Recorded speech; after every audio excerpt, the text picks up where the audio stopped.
Hi friends, నేను మీ సత్యాని. ఈరోజు నేను పోపు సజ్జ అండి. ఇది పోపు సజ్జ అంటే బియ్యం రైస్ అంటే బియ్యం మనం చిన్న మొరులాగా ఆడుకొని అదే సూజీలాగా ఆడుకొని దాంతోనండి పోపు సజ్జ చేస్తాం మేము. దీనికి తాలింపు నూనె వేసి జీలకర్ర, మినపప్పు, మిరపకాయ ముక్కలు, కరివేపాకు వేసి తాలింపు వేయించాలి. దాంట్లో చిన్న గిన్నెతో పప్పు వేసుకున్నానండి.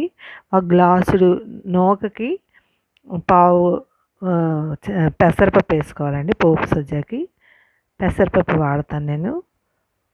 ఇలా వేసుకొని ఒక్కసారి ఎక్కువ వేగక్కర్లేదు పెసరపప్పు. దాంట్లో నీళ్ళు ఒక గ్లాసు మొరానికి, ఒక గ్లాసు సూజీకి 2 గ్లాసులు నీళ్ళు వేసుకోవాలండి మనం.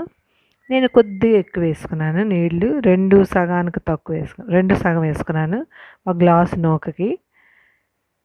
అలాగే ఒక కళ్ళుప్పు అంటే రాళ్ళుప్పుని ఒక టేస్ట్కి తగ్గ వేసుకున్నాను. వేసుకొని ఒకసారి మూత పెట్టుకోవాలండి. మూత పెట్టుకున్నాం అనుకోండి, మనం చూసారా మొరుము ఎలా ఉందో. మూత పట్టుకుంటే మనకి బేగ మరుగుతుంది కూడా, గ్యాస్ కూడా ఎక్కువ అవ్వదు. అందుకే ఇలా దగ్గర పెట్టి మూత పెట్టుకొని ఒకసారి చూసారా మరుగుతుంది.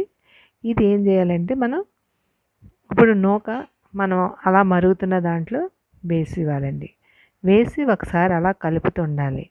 కలిపి దగ్గరికి వచ్చిన వరకు ఒకసారి కలిపేసారనుకోండి, మనకి అడుగంటదు. అలా ఒక్కసారి మనం అలా దగ్గర పెట్టుకొని దగ్గరికి వచ్చిన వరకు ఒక్కసారి కలిపేసుకోండి.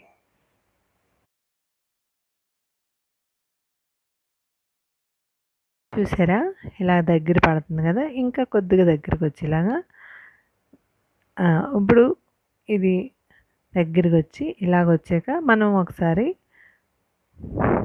మూత పెట్టుకోవాలండి. మూత పెట్టుకొని ఒక 5 నిమిషాలు అలా ఉడకనివ్వాలి. చూసారా ఆవిరి ఎలా గట్టి పట్టదో. దీంట్లో మళ్ళీ ఒకసారి కలిపేసి ఒకసారి ఇలా కలుపుకోవాలండి. అంటే నూక ఉడకాలి కదా, కిందకి మీదకి మళ్ళీ కలిపితే నూక బాగా ఉడుకుతుంది. అంటే చాలామంది అక్కర్లేదు, మామూలుగా అలా పైన నూనె వేసుకొని మూత పెట్టేసుకొని ఉడికిపోతుంది. మనకి ఇంకా కొద్దిగా పొడిలాగా రావాలనుకుంటే మనం ఇలాగా ఒక్కసారి కలుపుకొని దాని మీద నూనె వేసుకోవాలండి. కొద్దిగా నూనె వేసుకుంటే టేస్ట్ చాలా బాగుంటుందండి. మీరు నూనె వేసుకొని దాని మీద మళ్ళీ మూత పెట్టుకొని ఒక 5 నిమిషాలు ఆవిరి పక్క నుంచి ఆవిరి వస్తుంటుందండి. అది మా అత్తగారు చెప్పేవారు పెద్దవాళ్ళు. ఏదైనా సజ్జ వేసినా ఏది వేసినా పక్క నుంచి ఆవిరి వస్తే ఇంకా ఉడికిపోతుందని అనేవారు.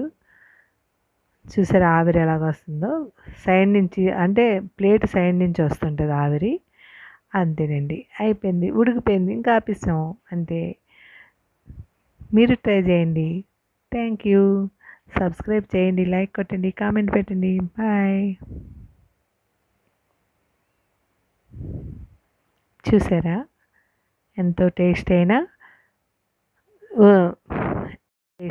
పోపు సజ్జ రెడీ అయిపోయింది. మీరు ట్రై చేయండి, చాలా బాగుంటుంది. మీకుని శనివారం అది టిఫిన్ల కోసం చూస్తుంటారు కదా, ఇలా ట్రై చేయండి. ఉదయం